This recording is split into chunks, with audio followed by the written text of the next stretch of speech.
What else do you have in your bag of tricks of arguments?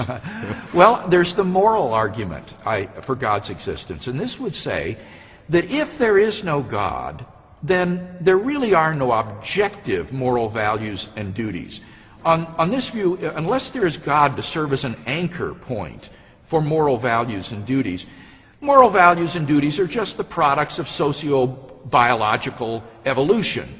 And on this view, without God, everything is relative. Human beings are just relatively advanced primates, and moral values are just something we've evolved to get along in society without killing each other off. This argument to me sounds different in that you need to assume the absolutism of moral values. In the other arguments, you're assuming the reality of a beginning and a world, which I think everybody admits. But when you deal with moral questions, you have to make the assumption that there are absolute moral values as opposed to relative values. That's right. Because if you don't have absolute values, then you certainly don't need God. I prefer to speak of objective moral values, by which I mean mind-independent values.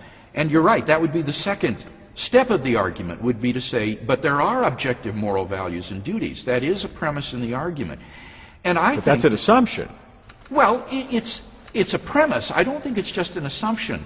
I think that there's no more reason to deny the objective reality of moral values than there is to deny the objective reality of the physical world. Well, that's a strong statement. Right, and any argument that you could give me for denying the objective reality of moral values, I could construct a parallel argument for being skeptical about the objective reality of the external world.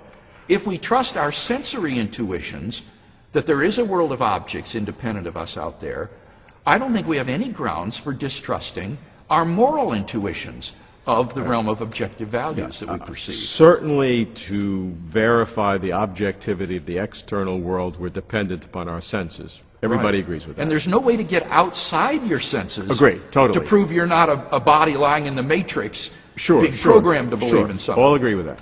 But when you get to moral values, that's different. That's not an objective sense in the same way that everybody in every society in the history of the world would have had that same view of this chair or this carpet. I mean, they would know it's there.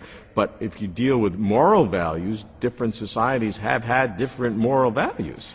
Well, I think that's certainly true, though very often you will find there is a commonality among cultures that underlies the different cultural expressions of these moral values. For example, modesty is a common moral value, but what is considered modest in one culture rather than another may differ.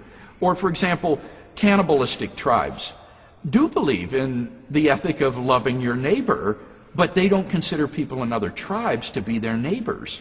So that while they wouldn't cannibalize their own tribal members, they would members of another tribe. So beneath seeming moral diversity, there is, I think, a common moral code. I think there are some tribes that would practice cannibalism to ingest the wisdom of their ancestors.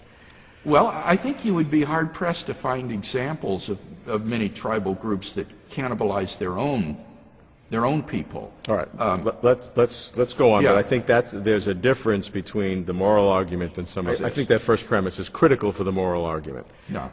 What else you got?